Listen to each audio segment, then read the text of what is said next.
adik-adik, salam sehat bagi kita semua. Apa kabar hari ini? Dahsyat, luar biasa, saya diberkati. Sekali lagi, apa kabar hari ini? Dahsyat, luar biasa, saya diberkati. Nah, peserta didik yang saya banggakan dan saya hormati, selamat berjumpa di kegiatan MPLS SMP Negeri 1 Kangkuan hari ketiga. Dan sebagai umat yang percaya kepada Tuhan, maka saya mengajak kita semua untuk menaikkan syukur kepada Tuhan. Karena anugerahnya, Dia masih memberi kita kesempatan untuk menikmati kehidupan yang baru dan boleh melaksanakan semua tugas dan tanggung jawab kita di hari yang baru. Dan peserta didik yang berbahagia, sebelum kita memulaikan materi kita di saat ini, maka sebagai umat yang percaya kepada Tuhan, kita memulaikan semua kegiatan kita dengan berdoa. Dan mari kita berdoa menurut agama dan kepercayaan kita masing-masing. Berdoa mulai.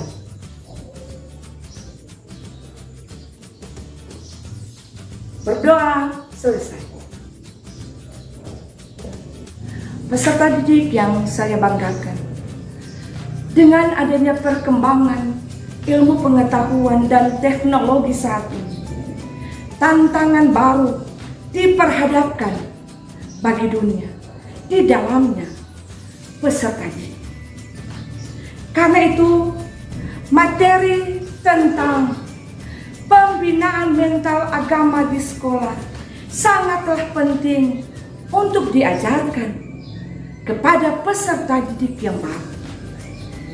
Nah, peserta didik yang dikasihi, di hari yang ketiga MPLS SMP Negeri 1 Kangkuan, saya dipercayakan oleh panitia untuk memberikan materi tentang pembinaan mental agama di sekolah bagi kalian. Nah, peserta didik, mengapa pembinaan mental agama di sekolah itu menjadi kewajiban dan tanggung jawab dari setiap peserta didik saat akan belajar di lembaga pendidikan, khususnya SMP Negeri 1 Kangkuan. Pembinaan mental adalah salah satu cara untuk membentuk akhlak dan kepribadian manusia agar memiliki pribadi yang bermoral, yang berbudi pekerti luhur, dan bersosial,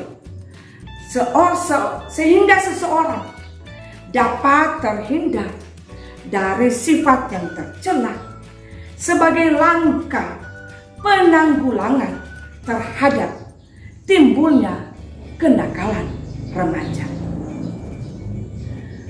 Kita tahu bahwa pendidikan mental adalah usaha sadar yang dilakukan untuk memelihara, melatih, membina, membimbing, dan mengarahkan setiap peserta didik menjadi manusia yang memiliki karakter, manusia yang hidup sesuai dengan kehendak dan Tuhan yang Maha Esa.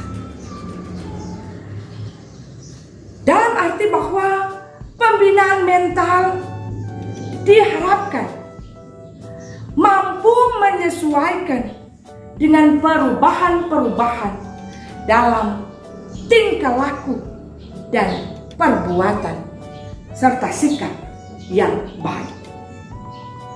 Peserta didik yang saya banggakan, berbicara tentang pembinaan mental,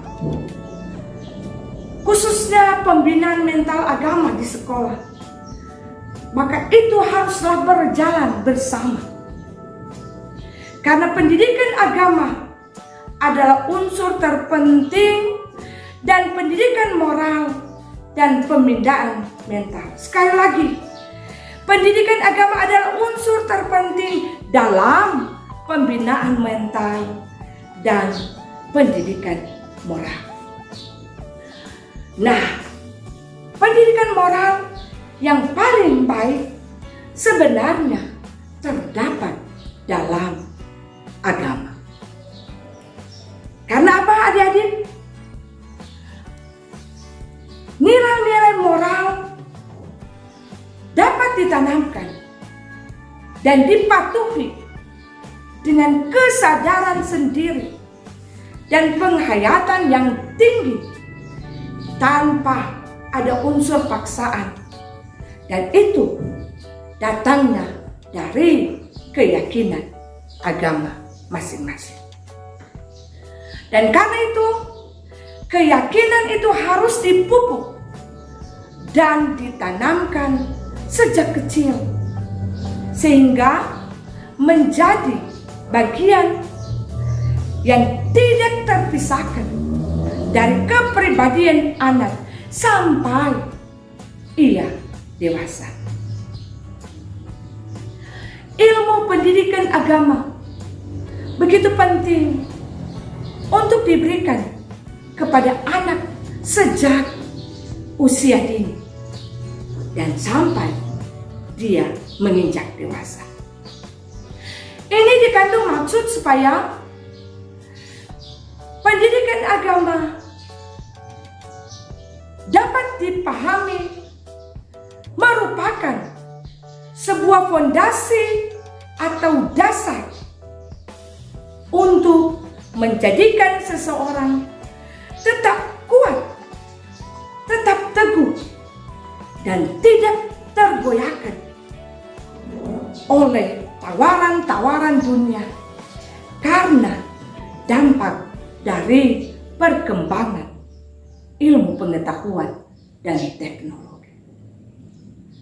Karena jujur, yang terjadi sekarang ini adalah bahwa ada anak-anak yang lebih suka menonton televisi dibandingkan ia ikut ibadah di rumah ataupun ibadah di gereja bagi yang beragama Kristen, ibadah di masjid bagi yang beragama Islam.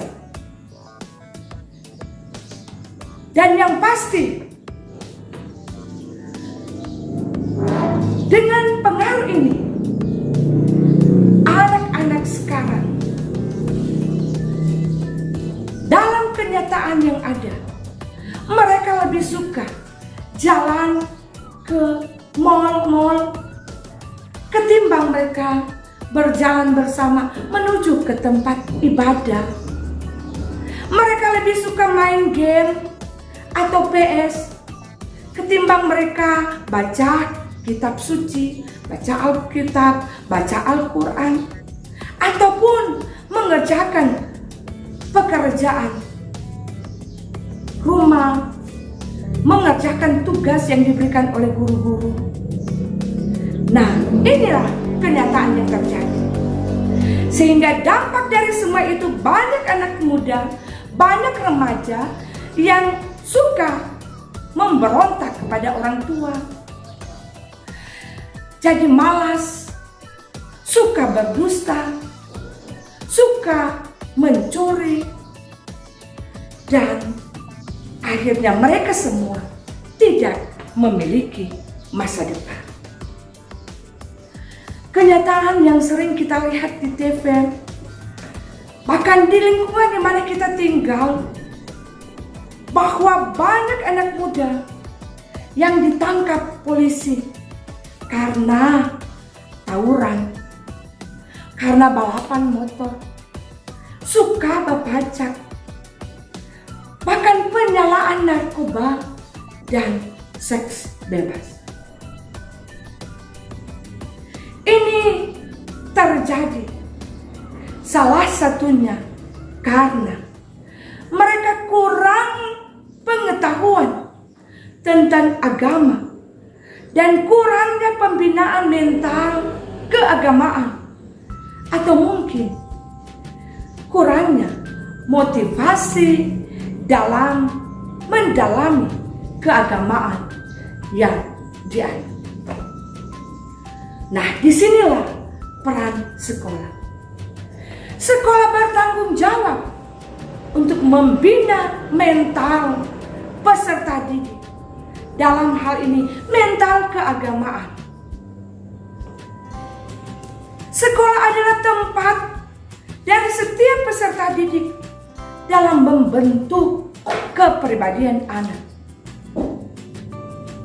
Karena kita tahu bahwa di sekolah, peserta didik dapat belajar dari yang tidak tahu menjadi tahu, dari yang salah menjadi benar, dari yang kurang menjadi lebih, dari kekacauan menjadi keteraturan. Nah, peserta didik yang saya banggakan, masih semangat? Masih semangat ini? Ya, kita lanjut. Alangkah indahnya kehidupan bila hidup ini ada dalam kedamaian, kerukunan, keharmonisan, kebahagiaan, jauh dari kekacauan, jauh dari ketakutan, jauh dari kegelisahan. Jadi kalau kita mau hidup seperti ini, mulailah dari sekarang. Mulailah dari diri kita sendiri. Dimanapun dan kapanpun itu, kita mau menerima pembimbingan mental agama. Dan kita siap untuk melakukan setiap perbuatan-perbuatan baik, perbuatan-perbuatan benar, sebagaimana tujuan materi kita saat ini. Jadi dalam hal ini, pendidikan agama merupakan kunci yang tidak dapat dipisahkan dalam menunjang pendidikan mental. Karena memang manusia yang beriman dan bertakwa kepada Tuhan Yang Maha Esa akan tercipta lewat pendidikan. Proses pendidikan itu berlangsung seumur hidup, baik dalam lingkungan keluarga, lingkungan sekolah, dan lingkungan masyarakat. Demikian materi pembinaan mental keagamaan di sekolah. Semoga penyajian ini bermanfaat bagi peserta didik. Salam sehat bagi kita semua. Tuhan Yesus memberkati. Kita akhiri kegiatan kita ini dengan berdoa. Berdoa mulai. Berdoa selesai. Peserta didik, baik, saya akan memberikan tugas bagi peserta didik untuk dikerjakan di rumah dengan meringkas materi yang sudah saya sajikan tadi. Sekali lagi, kalian meringkas materi dan dimasukkan di WA SMP Negeri 1 Kaungkuan.